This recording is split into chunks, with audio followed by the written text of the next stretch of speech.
Hello students, welcome है आपका एक और फ्रेश वीडियो के अंदर।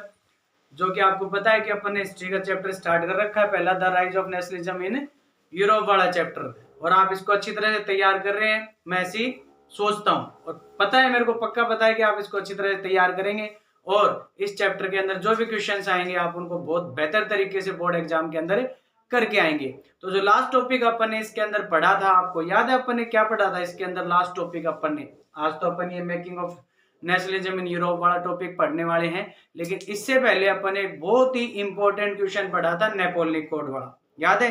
जिसको नेपोलियन कोड भी कहा जाता है, सिविल कोड भी कहा जाता है। और उसने कौन कौन से प्रिंसिपल्स और मेजर्स अडॉप्ट किए थे फ्रांस के एडमिनिस्ट्रेटिव सिस्टम को रैशनल और इफेक्टिव बनाने के लिए। तो चलिए बड़े गर्मजोशी के साथ आज का वीडियो शुरू करते हैं। आज का टॉपिक मैंने बता ही दिया आपको, चैप्टर अपना है the rise of nationalism in Europe, और टॉपिक है the making of nationalism in Europe वाला टॉपिक। तो इस टॉपिक के अंदर अपन कुछ छोटे छोटे क्वेश्चन पढ़ने वाले हैं जो इंपॉर्टेंट सवाल हैं, और छोटे क्वेश्चंस के मद्देनजर उनको पढ़ना आपके लिए बहुत ही इंपॉर्टेंट है बोर्ड एग्जाम के अकॉर्डिंग। तो चलिए बिना कोई देरी की आज का टॉपिक अपन स्टार्ट करते हैं।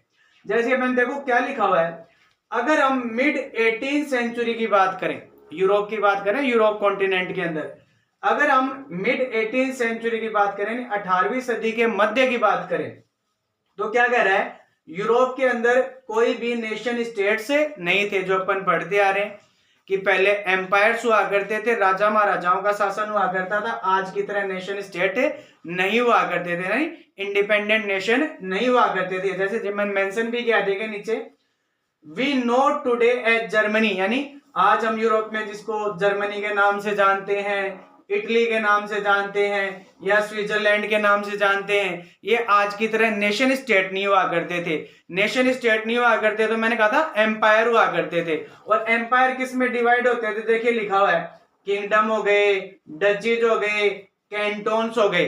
ध्यान रखना, ये इंपॉर्टेंट क्वेश्चन है ऑब्जेक्टिव के अकॉर्डिंग, कि ये जो देश थे पहले ये नेशन स्टेट नहीं हुआ करते थे। किस में डिवाइड होते थे? ये किंगडम, डचीज और कैंटोन में डिवाइड होते थे। और आगे क्या मैंने लिखा हुआ है, रूलर जो होता था वो क्या होता था कि ऑटोमन, जितनी भी टेरिटरीज होती थी इसके अंतर्गत, जो एम्पायर शासन होता था पूरा का पूरा, उसके अंतर्गत जो भी मान लो रूलर जो होता था हर किसी का, जैसे किंगडम है, डचीज है, कैंटोन है, इन सब का एक क्या होता था, जो भी टेरिटरीज है उनका एक क्या होता था, पूर्ण रूप से एक रूलर होता था, शासक होता था। और यहाँ पर अलग अलग प्रकार के लोग रहते थे, डाइवर्स पीपल का मतलब ये हुआ, कोई अलग कल्चर को मान रहा है, कोई अलग लैंग्वेज का प्रयोग कर रहा है, ठीक है, सबका कस्टम अलग अलग है।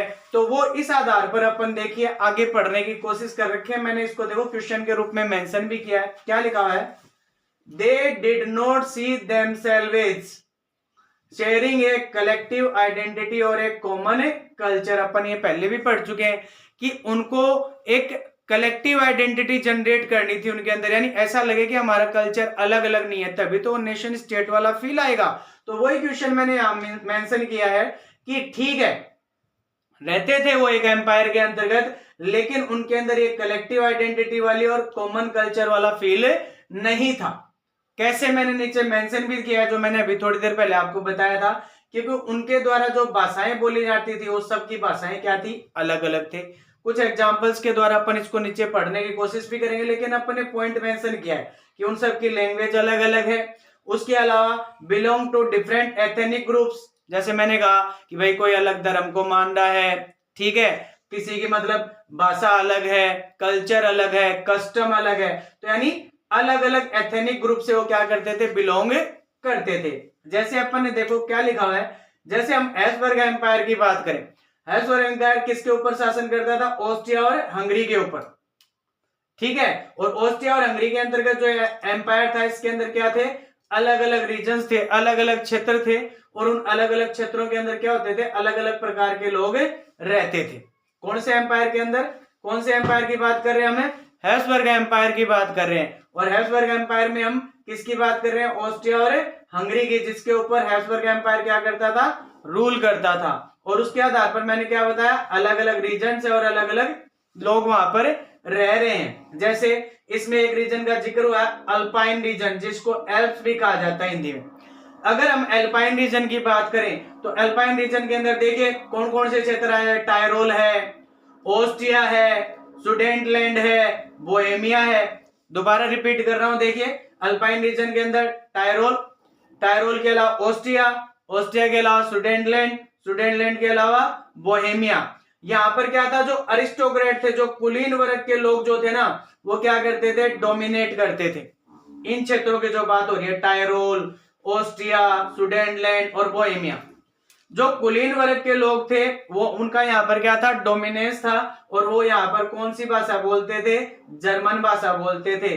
तो क्वेश्चन अपना क्या बना कि जो अल्पाइन रीजन है, उस अल्पाइन रीजन के अंदर जो टायरोल, ऑस्ट्रिया, सुडेनलैंड और बोहेमिया वाला जो पार्ट था, वहां पर कौन डोमिनेट करते थे, तो कौन डोमिनेट करते थे, अरिस्टोक्रेसी यानी कुलीन वर्ग के लोग डोमिनेट करते थे, और वो कौन सी भाषा बोलते थे, जर्मन भाषा बोलते थे। तो एक क्वेश्चन अपना ये हो गया। एक और देखिए, अल्पाइन रीजन के अंदर ही क्या कह रहा है, इटालियन स्पीकिंग प्रोविंसेस भी थे, यानी ऐसे प्रांत थे जहां पर कौन सी भाषा बोली जाती थी, इटली भाषा यानी इटालियन भाषा बोली जाती थी। एम्पायर सेम ही है, रीजन अलग अलग, मतलब रीजन के अंतर्गत अलग अलग क्या रह रही है, कम्युनिटी रह रही है। उसमें हम क्या देख रहे हैं, जर्मन भाषा भी बोलने लग रहे हैं लोग, और कौन सी लैंग्वेज बोलने लग रहे हैं, इटालियन भाषा भी बोलने लग रहे हैं। जैसे नाम भी दिए उन इटालियन प्रोविंसेस के, जैसे लोम्बार्डी हो गया, वेनेतिया हो गया, इसको वेनिस भी कहा जाता है, समझ में आ गया। तो वेनेतिया और जो लोम्बार्डी जैसे जो प्रोविंस है, वहां पर लोग कौन सी लैंग्वेज बोल रहे हैं, इटालियन लैंग्वेज बोल रहे हैं। कौन से रीजन की बात कर रहे हैं अपन, अल्पाइन रीजन की बात कर रहे हैं। कौन से एम्पायर के अंतर्गत आ रहा है, हैब्सबर्ग एम्पायर के अंतर्गत आ रहा है। हैब्सबर्ग एम्पायर किसके ऊपर शासन कर रहा है, ऑस्ट्रिया और हंगरी के ऊपर शासन कर रहा है। और देखिए इसके अलावा अगर हम हंगरी की बात करें तो हंगरी में रहने वाले आधे जो लोग हैं वो तो मग्यार भाषा बोलते हैं। इंपॉर्टेंट क्वेश्चन है, ध्यान रखना। हंगरी के अंदर आधी जो जनसंख्या, मतलब आधे जो लोग रह रहे हैं वो बोल रहे हैं मग्यार भाषा, और बाकी के जो लोग रह रहे हैं वो अलग अलग प्रकार के डायलेक्ट्स यानी अलग अलग प्रकार की क्षेत्रीय बोलियां क्या करने लग रहे हैं, बोलने लग रहे हैं। तो ये जो एग्जाम्पल पढ़ रहे हैं अपन किसके बेसिस पर पढ़ रहे हैं, लैंग्वेज के आधार पर, कि रीजन एक है लेकिन उसके बावजूद भी रहने वाले जो लोग हैं उनकी लैंग्वेजेस क्या हैं, अलग अलग हैं। एम्पायर भी सेम है, उस एम्पायर के अंदर ये अलग अलग रीजन आ रहे हैं, रीजन सेम आ रहा है लेकिन सबकी लैंग्वेजेस क्या है, अलग अलग। यानी आज जर्मन लैंग्वेज भी बोली जा रही है, इटालियन लैंग्वेज भी बोली जा रही है, मग्यार लैंग्वेज भी बोली जा रही है, रीजनल यानी क्षेत्रीय डायलेक्ट जो है, क्षेत्रीय बोलियां जो है वो भी बोली जा रही है। उसके अलावा देखिए एक जगह है गैलिशिया नाम की, इसी रीजन के अंदर गैलिशिया नाम की जगह जो है, वहां पर जो अरिस्टोक्रेसी है वो कौन सी लैंग्वेज बोल रहे हैं, पोलिश लैंग्वेज बोल रहे हैं। तो छोटे छोटे क्वेश्चन बहुत बन रहे हैं, इनके ऊपर ध्यान देना। हमने क्या पढ़ा, जो गैलिशिया नाम की जगह है वहां पर जो कुलीन वर्ग के जो लोग रह रहे हैं वहां पर वो कौन सी भाषा बोल रहे हैं, पोलिश लैंग्वेज बोल रहे हैं, यानी पोलिश भाषा का वो क्या कर रहे हैं, प्रयोग कर रहे हैं। तो एक क्वेश्चन आपका ये बन गया। अब क्या हो रहा है, रीजन सेम है, एम्पायर सेम है, लेकिन लैंग्वेज क्या आ रही है, अलग अलग। यहाँ पर कौन सी लैंग्वेज आ गई, पोलिश लैंग्वेज आ गई। इसके अलावा देखिए अरिस्टोक्रेट रह रहे हैं यहाँ पर, सिंपल सी बात है। उसके अलावा क्या कह रहा है, a mass of subject peasant people जो है, जो किसान है, ठीक है ना, लिव्ड बाउंड्रीज ऑफ एम्पायर, यानी अरिस्टोक्रेट्स रहने लग रहे हैं। उसके अलावा जो ये हैब्सबर्ग एम्पायर है इसकी सीमाओं के अंतर्गत पीजेंट्स भी रह रहे हैं, यानी किसानों के समूह भी रह रहे हैं। अब वो कौन कौन से है वो मैंने मेंशन किया, तो इंपॉर्टेंट क्वेश्चन आ गया कि जो पीजेंट्स पीपल रह रहे हैं, पीजेंट्स के जो ग्रुप्स रह रहे हैं वो कौन कौन से हैं। मैंने ये भी बताया कि कौन सी दिशा में रहने लग रहे हैं। देखिए बोहेमियंस और जो स्लोवेक्स हैं, ये किसके ग्रुप्स हैं, पीजेंट्स के ग्रुप हैं। तो जो बोहेमियंस हैं और जो स्लोवेक्स हैं वो कौन सी साइड में रह रहे हैं, इस एम्पायर के नॉर्दर्न पार्ट में रह रहे हैं। कौन से एम्पायर के, हैब्सबर्ग एम्पायर के। हैब्सबर्ग एम्पायर कहां शासन कर रहा है, ऑस्ट्रिया और हंगरी वाले पार्ट के ऊपर रूल कर रहा है। तो जो बोहेमियंस है और जो स्लोवेक्स हैं, पीजेंट पीपल या जो किसानों के जो समूह है, वो कौन सी साइड में रह रहे हैं, नॉर्थ वाली साइड में। जो स्लोवेन्स है वो कहां रह रहे हैं, कैरिनोला के अंदर रह रहे हैं। स्लोवेन्स किसके अंदर रह रहे हैं, कैरिनोला नाम की जो जगह है वहां रह रहे हैं, ठीक है। क्रोट्स जो है वो इस एम्पायर के साउथ वाली साइड में रह रहे हैं, यानी हैब्सबर्ग एम्पायर के दक्षिणी हिस्से के अंदर रह रहे हैं। जो रोमन्स हैं ये सब क्या है, रोमन्स हो गया, क्रोट्स हो गया, स्लोवेन्स हो गया, बोहेमियंस हो गया, स्लोवेक्स हो गया, ये कौन है, पीजेंट्स के ग्रुप हैं, किसानों के समूह हैं। तो जो रोमन्स हैं वो कहां रह रहे हैं, एम्पायर के ईस्ट वाले साइड में रह रहे हैं। ईस्ट वाले साइड में कौन सी जगह है? ट्रेसल्वेनिया नाम की एक जगह है। वहां पर कौन सी पिजन कम्युनिटी रह रही है? रोमन्स वाली पिजन कम्युनिटी या ग्रुप रह रहा है। तो एक इंपॉर्टेंट क्वेश्चन आपका ये हो गया, कौन कौन से पिजन्स के ग्रुप यहाँ पर रह रहे हैं, कौन कौन सी साइड में रह रहे हैं। जैसे मैंने बताया बोहेमियंस है, स्लोवेक्स है वो नॉर्थ वाली साइड में, स्लोवेन्स है वो कैरिनोला वाली साइड के अंदर, क्रोट्स जो है वो साउथ वाली साइड के अंदर, रोमन्स है वो ईस्ट वाली साइड में। ईस्ट वाली साइड में कौन सी जगह है? ट्रेसल्वेनिया नाम की जगह के ऊपर रह रहे हैं। अब क्या कह रहा है? Does not promote a sense of political unity. वो अपने आप ही नहीं है, अपन ने पढ़ा सबकी लैंग्वेज क्या है? अलग अलग है, कस्टम क्या है? अलग अलग है, कल्चर जो है वो भी क्या है? अलग अलग है। तो ऑब्वियस सी बात है, पॉलिटिकली अपने आप को यूनाइटेड कैसे फील करेंगे? पॉलिटिकली यूनाइटेड तो तब फील करेंगे ना जब अपना खुद का क्या होगा? नेशन स्टेट होगा। अब तो वो किसके अंतर्गत रह रहे हैं? एम्पायर के अंतर्गत रह रहे हैं, जहां पर एक एम्परर क्या कर रहा है? उनके ऊपर रूल कर रहा है, चाहे आप किसी रीजन के अंदर रह रहे हो। ठीक है, तो कलेक्टिव आइडेंटिटी कैसे आएगी? तो इसीलिए कह रहा है कि ये कौन सा सेंस प्रमोट नहीं कर रही है? ये चीजें पॉलिटिकल यूनिटी वाली सेंस प्रमोट नहीं कर रही है, यानी वो अपने आप को क्या नहीं कर रहे हैं? कॉमन फील नहीं कर रहे हैं, जिस वजह से जो पॉलिटिकली यूनिटी उनके अंदर आनी चाहिए वो नहीं आ रही है। और देखिए, they only tie binding the diverse groups together was emperor. जो मैंने अभी आपको बताया, अगर कोई उनको बांध रहा है एक जगह, यानी उनको यूनाइटेड रख रहा है, तो कौन रख रहा है? उनका जो एम्परर है, जिस एम्पायर के अंतर्गत वो रह रहे हैं, और वहां का जो एम्परर है वो उनको क्या कर रहा है? यूनाइटेड कर रहा है। अदरवाइज अगर अपन लैंग्वेज वाइज देख रहे हैं, कस्टम वाइज देख रहे हैं, कल्चर वाइज देख रहे हैं, तो बहुत ज्यादा डाइवर्सिटी है उनमें, वो यूनिटी वाला फील आ ही नहीं रहा है। तो हम यही तो पढ़ना चाह रहे हैं कि किस तरह से उनके अंदर वो यूनिटी वाला फील लाया जाए। तो अगला अपना जो टॉपिक है वो इसी से रिलेटेड है। टॉपिक का नाम है the aristocracy and the new middle class. Most important topic है, इसको ढंग से याद कर लेना। इसमें से सवाल लगभग 100% आता ही है, तो इसको ढंग से देखना कि अरिस्टोक्रेसी कौन था, मिडिल क्लास कौन था। इसको आप बहुत ही ध्यान से सुनना और ध्यान से इस वीडियो को इस पार्ट के बाद देखना, ताकि आपको इस क्वेश्चन में किसी प्रकार की दिक्कत ना आए। तो देखिए मैंने क्या लिखा हुआ है, socially and politically dominated class. ठीक है, ये सवाल बन गया आपका।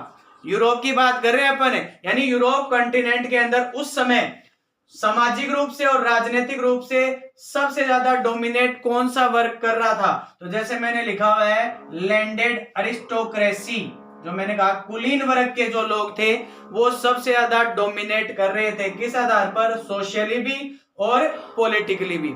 आया क्वेश्चन समझ में? क्वेश्चन क्या आएगा, उस समय यूरोप के अंदर सोशली और पॉलिटिकली सबसे ज्यादा डोमिनेटेड क्लास कौन सी थी? तो मैंने कहा लैंडेड अरिस्टोक्रेसी। एक क्वेश्चन आपका ये बन गया।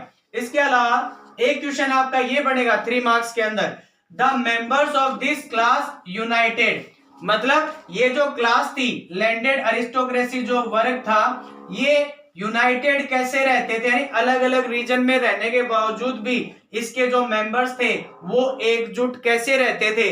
तो उसका सवाल का आंसर मैंने ये लिखा है यहाँ पर। तो यहाँ पर आप इसको ध्यान से देखें, गौर से देखें।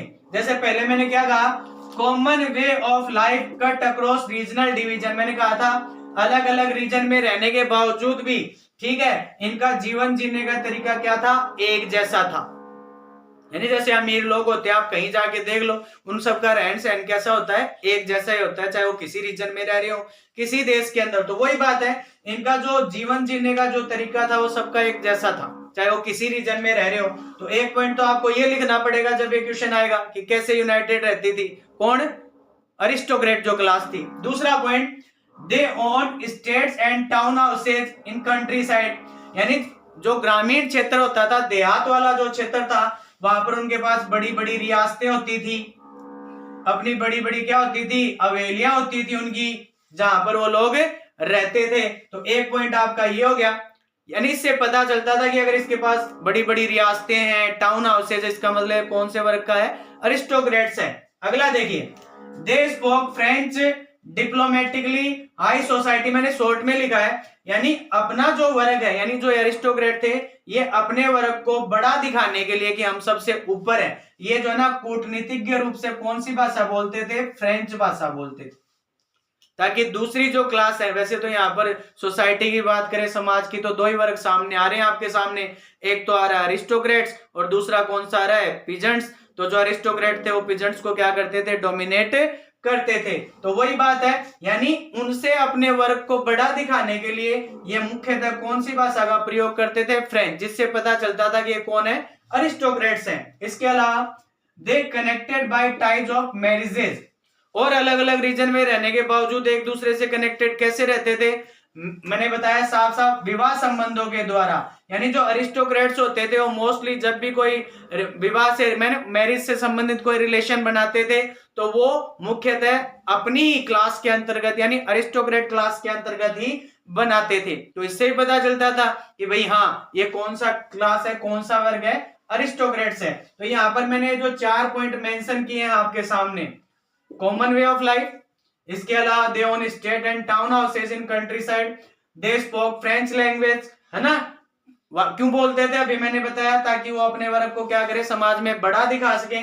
इसके अलावा दे connected by ties of marriages, यानी विवाह संबंधों के द्वारा। तो ये हो गया आपका अरिस्टोक्रेट वाला पार्ट। अरिस्टोक्रेट्स के, अरिस्टोक्रेसी के बारे में पूछा जाता है तो आप ये पोर्शन बताओगे।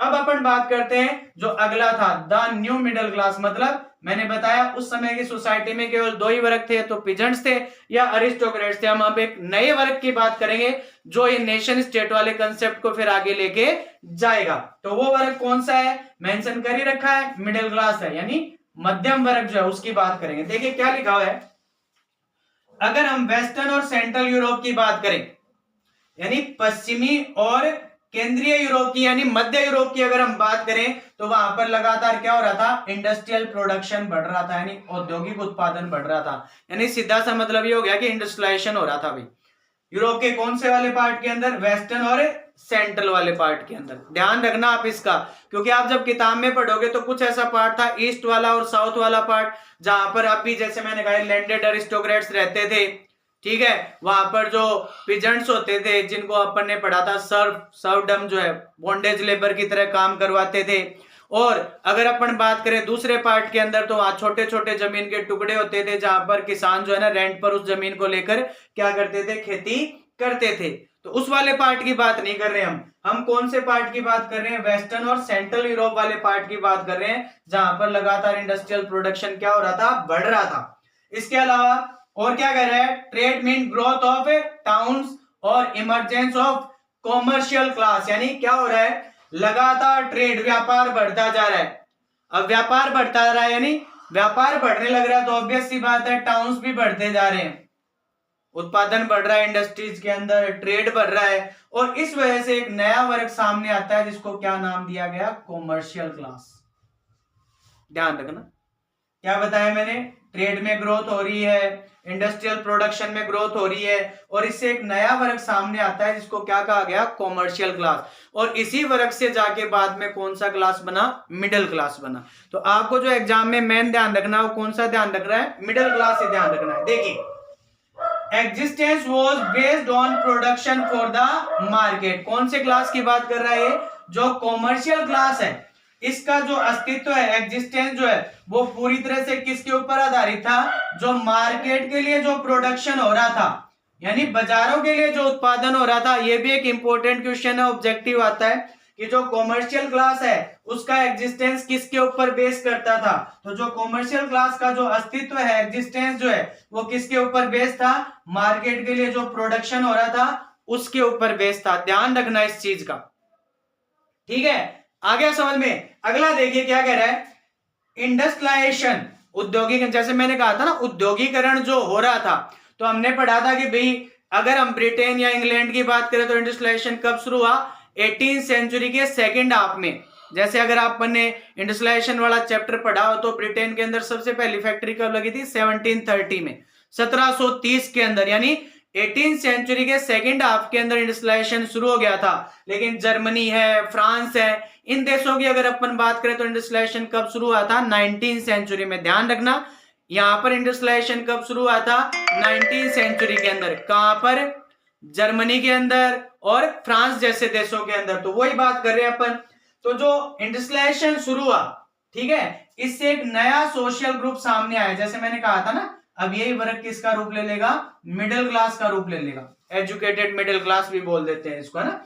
तो क्या है, वर्किंग क्लास और मिडिल क्लास। तो इसमें हमें मेन क्या ध्यान रखना है, मिडिल क्लास ध्यान में रखना है। मिडिल क्लास को लिबरल मिडिल क्लास भी कहा जाता है, मिडिल क्लास भी कहा जाता है, समझ में आ गया। तो ये ध्यान रखना है आपको कि जो नेशन स्टेट वाला कंसेप्ट है कि भाई नेशन स्टेट होने चाहिए, बर्थ बेसिस प्रिविलेजेस खत्म होने चाहिए, मोनार्की का एंड होना चाहिए। अब इस आइडियोलॉजी को आगे लेके कौन जाएगा, मिडिल क्लास वाले लेके जाएंगे, जिसको अपन अगले टॉपिक में अच्छी तरह से पढ़ेंगे। तो एक नया वर्ग सामने आया, किस नाम से आया, जो अपन ने हेडिंग में भी लिखा हुआ है, मिडिल क्लास के नाम से। अब मिडिल क्लास में कौन कौन शामिल था, यानी किनको, मैंने कहा था ना मिडिल क्लास वाले एजुकेटेड थे, बहुत पैसे वाले थे, ठीक है। तो इसमें कौन कौन आ रहा है, इंडस्ट्रियलिस्ट आ रहा है, बिजनेसमैन आने लग रहा है, और कौन आने लग रहा है, प्रोफेशनल्स। प्रोफेशनल समझ गए ना आप, कि जैसे भाई कोई टीचर होता है, कोई डॉक्टर होता है, कोई मर्चेंट होता है, इस तरह से समझ में आ गया।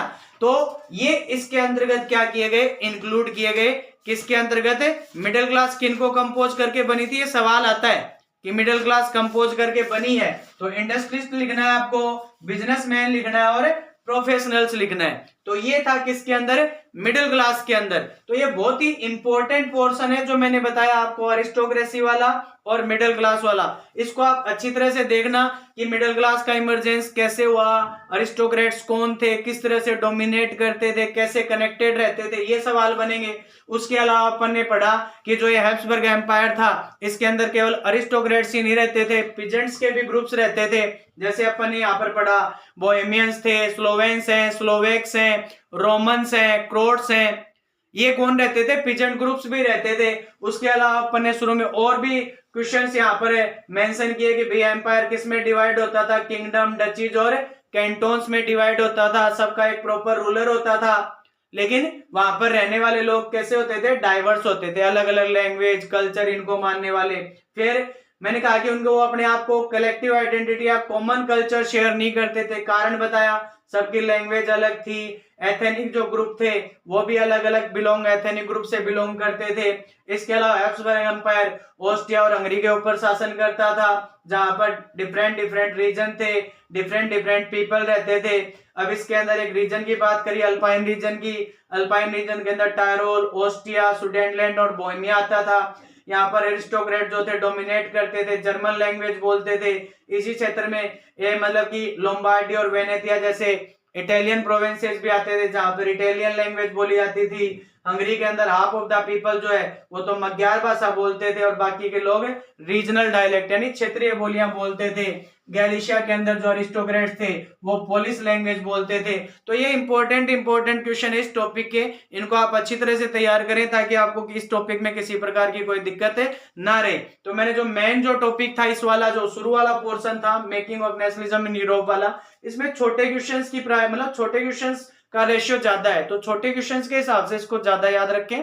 और जो अरिस्टोक्रेसी वाला और जो मिडिल क्लास वाला अपन ने पढ़ा है ये थोड़ा लेंथी आएगा, तो आप इसको उसके अकॉर्डिंग क्या करें, प्रिपेयर करें। तो ये थी अपनी आज की क्लास, क्वेश्चन मैंने आपको बताई दिए। जो आपको बेटर क्वेश्चन लगा उसका आंसर आप मेरे को कमेंट्स के थ्रू दें, ताकि मेरे को भी पता चले आप इसको अच्छी तरह से क्या कर रहे हैं, प्रिपेयर कर रहे हैं। तो मिलते हैं अगले वीडियो में, तब तक खुश रहें और मतलब हेल्थी रहें और बढ़िया तरीके से प्रिपरेशन में करें। मिलते हैं अगले वीडियो में। Thank you so much.